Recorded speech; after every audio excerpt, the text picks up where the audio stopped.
Психологът, писател Еленко Ангелов вече е тук в студиото. Чакаме обаче и синоптикът от TVMed Петър Янков, който е някъде в задръстванията и София, да ни гостува. Ще си говорим за това какво се случва навън. Защото, Еленко, извинявай, отвън не е юни в никакъв случай. Вчера беше поне късния ноември. Радвам се, че българите оцеляващото си за хумор е и от най-популярните фейсбук статуси са от рода на "Извинете, кой ден ще се падне лятото тази година?" И другия много популярен е, не го измислил Сиромахов, "Ако продължава да вали, ще събирам по 2 животи от всеки вид." От последното ти гостуване, преди месец може би беше. Не, Косио, мисля, че са 2 седмици. Имаше ли промяна на времето? В предаването последното направих прогнозата, която не е на база ясновидство, а на база реални факти. От последните 5 години правя предавания, свързани с тези теми за климатичните оръжия, всякакви факти на конспирацията, да ги разграничим от откачените теории на конспирацията. И предрекох, че поне месец трябва да спрат, както правеха до сега. Зарадваме, че след около 10 дена на сайта на анонимните и на различни фейсбук техни страници бяха публикували линк към предаването, с това, че след предаването на господин Ангелов при дневен ред при Косио, ето вече 10-ти ден, както предрече, небето е чисто. 10 дни не е имало подобни следи, така ли? Да. Сега е много трудно на тази снимка. Тя е от един мой приятел, даже тук с други приятели пишем. Да, това е снимка, която ти си поснал във фейсбук профила. Той е известен фотограф, ТВ оператор.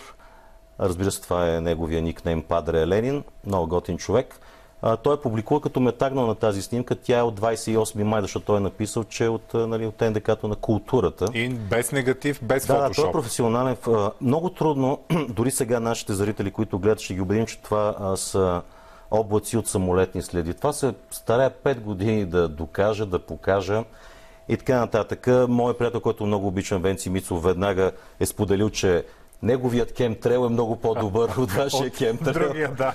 И така, виж, Венци, това си е неговия начин да... И много добре се подигра на многото откачени теории на конспирацията. И това е неговия стил, но има много такива снимки в различни групи. Пак казвам, пълно с откачени теории на конспирацията.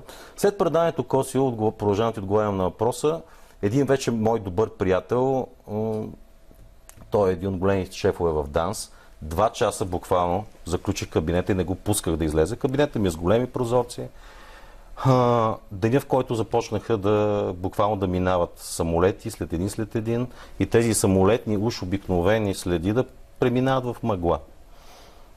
Разбира се, той веднага почна: "Стига, бе, Еленко, стига са пари на Коломбе, какви с тия глупости, аз нямам информация." Викам, благодаря ти. Това, че ти и стотици, да не кажа хиляди пилоти в момента, които нямат информация за това и бързат да се присмеят и веднага да отречат и да се подиграят и да обиждат. Както минали пъти казах истината на Шопенхауер, тя минава през 3 етапа. Те са още на етап 2, където се подиграват. Първият етап отхвърлиха, на трети ще приемат като очевадна. Кога ще се стигне до третия етап? Затова пак се съгласи Косио да направим това предаване. Надявам се и синоптика, който трябва да се... Който всеки момент трябва да дойде, но ти си ни изпратил и едно много интересно клипче. То е тотален хит, качва се от много потребители. Какво виждаме в момента? Значи технологията на така наречените chemtrails или химически следи е точно това skywriting, или не знам дали правилно го казах. Изписване в небето. Не може да си поръчаш черада или хепи. Така, мисълта ми е много интересно, не е монтаж никакъв случай. Самолет, който е оборудван с подобни препарати. Между другото, военните самолети, които са в авиошоутата, използват същата технология, която използват и chemtrails. Повечето хора, които са в областта на авиацията, бързат да кажат: "Празните ви кратуни, това са водни пари." Става въпрос за същата технология. Между другото, като казах българската авиация, Косио, знаеш каква е приликата между българската бойна авиация и Щраус? Каква е? И двете много искат да летат, ама не им се получава. Това във връзка с Георгиев ден. Добре, така че това клипче е едно от многото, хилядите. Както и миналия път казах, аз съм един наблюдател, психолог по образование, който от години имаше щастието да работи с една прекрасна жена в една друга телевизия. Имах такива рубрики. И вече 5-та година ще стане. Наистина, благодаря ви, че пак ме каните. Заричах се много пъти да не правим, но ето такива видеа има много. Но на мен ми се ще да обясниш на всички хора, които ни гледат, това, което се случва навън, тези дъждове, тези аномалии през юни. Ще цитирам още един факт. Последствие от всичко това, което виждаме ли? Само можем да гадаем. Започвам с простия въпрос. мили хора, свързани с авио, всякакви летене или навигация. Дигнете ги тия очи, станете си по-скоро от очите и проследете за 2 часа какво правят. Мой добър приятел, споменах къде работи. Трябваха ми близо 2 часа да го убеда, да остане, да види, че в неговите сводки не е получил такова дознание. Това са организации, те са наднационални, надвоенни формирования, мога да гадаем. Така да това според много хора... Здравейте. Синоптикът Петър Янков влиза вече тук в студиото. Здравейте, господин Янков. И на всички зрители. Ние започнахме вече разговора и тъкмо вече се присъединявате и вие да ни кажете, вярно ли е това, което видяхме днес в днешната преса, че има опасност от наводнение, както през 2005 година?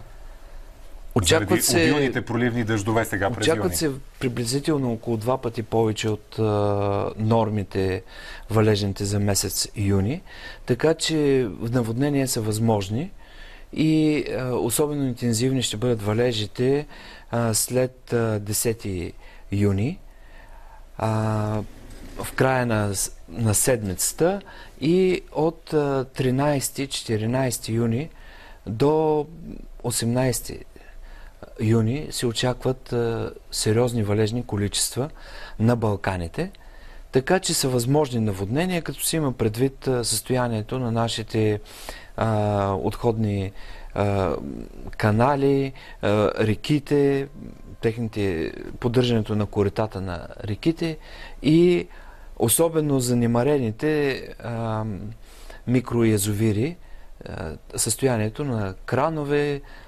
спускателни и диги. Вярвате ли, господин Янков, в тази теория, че може да бъде манипулирано времето метеорологично над определена област? И случва ли се това в момента над Балканския полуостров? Такива опити се правят. Не знам дали се случва на Балканския полуостров. На Балканите времето е много динамично. Говорим за нашите географски ширини, разбира се. Правят се такива опити. Това е тъй наречената активна метеорология. Но е хубаво... Дори в предварителния разговор ми казахте, че сте участвали в нещо подобно през 80-те години. Да. 87 година участвах в един проект по изваляване, образуване на облаци и изваляване. Как го правихте това? При подходящи метеорологични условия, специален самолет, оборудван с специални оръдия, излита и на определени височини се засейва атмосферата с реагенти, които усилват както облакообразуването, така и после изваляването на облаците.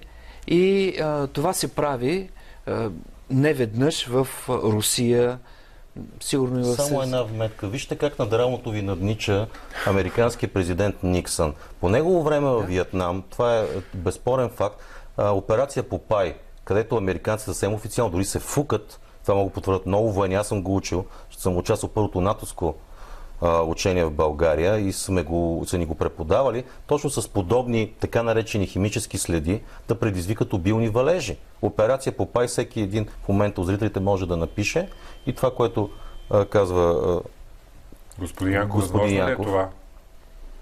Никсън как възможно е, но ефектът е много малък. Средствата са много големи. Трябва да има и подходящи метеорологични условия, защото когато се е извалявало, когато се са засейвали площи в атмосферата с неподходящи метеорологични условия, резултатите са плачевни. Но това е метеорология, която влияе върху едно конкретно изменение на един метеорологичен елемент, например облачността, след което няма никакви ефекти по отношение на развитието на климата. А активната метеорология, която се прилага с преместване на корита на реки, обръщане течението на реки, това вече влияе върху изменението на климата и то е много опасно. Да кажем обаче сега на хората, които ще си планират отпуски или вече са ги планирали кога да ходят на море. Юли, август, септември или вече лятото отида към зимата? Дългосрочните прогнози, сезонните прогнози се получават от световните климатични центрове някъде през 10 дни. Като се дават прогнози в разстояние на 6 месеца напред.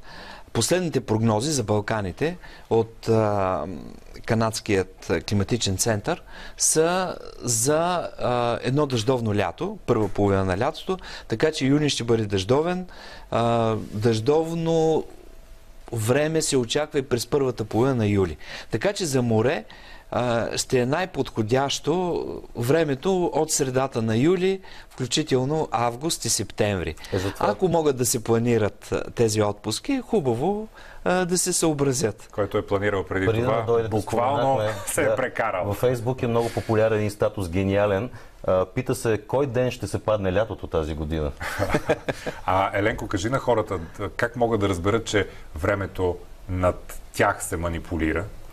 Виж, аз съм човек, който също задава въпроси от години. Моят най-основен довод е, че след тези самолетни следи, което показахме преди малко, професионален апарат, продължават и се създават изкуствени облаци. Ето е за тази снимка става въпрос, ако можеш, Косио, да я покажеш. Има хиляди такива снимки. Трудно е, пак казвам, да се убеди човек, че това е от самолет. Но, пак казвам, станете си от очите и проследете тези самолетни следи.